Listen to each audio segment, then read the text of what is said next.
The physical evidence of the U.S. economy suggests a system that is in a state of constant, high-volume activity.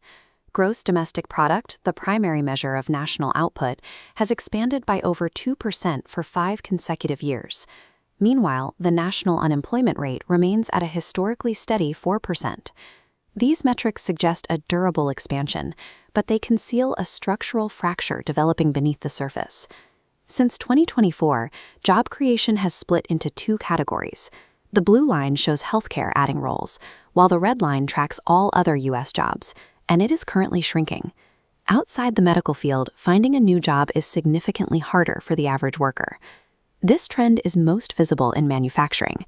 Because it relies on physical orders and real-world demand, factory hiring serves as a sensitive indicator of cyclical economic momentum.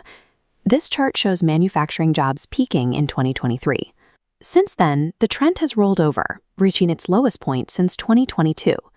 Historically, a weakening manufacturing sector drags down the broader labor market. The fact that U.S. GDP is still growing while factory work is declining suggests the economy is being supported by a different variable. That variable is the American consumer, whose spending is keeping the national output positive despite the contraction in the job market.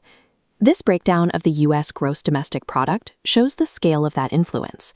Personal consumption accounts for nearly 68%. The black line shows real consumer spending rising, while the green line shows real disposable income trending downward.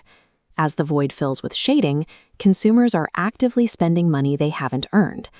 To bridge this gap, households are turning to borrowing.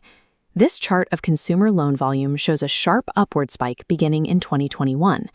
Households are taking on heavier loads of debt month after month to maintain their current standard of living.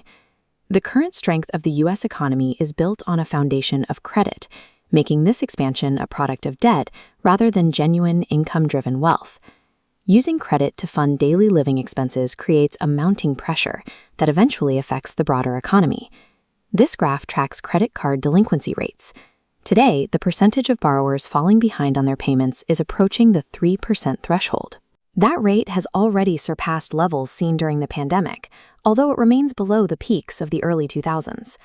While the system is not breaking openly, these metrics indicate that financial stress is quietly eroding the foundation of household finances. To understand the timing of this shift, we have to look back at the 4% unemployment rate through a long-term lens. This chart takes the current unemployment rate and overlays its 36-month moving average. Over the last 70 years, almost every time the unemployment rate crosses above this moving average, a recession follows.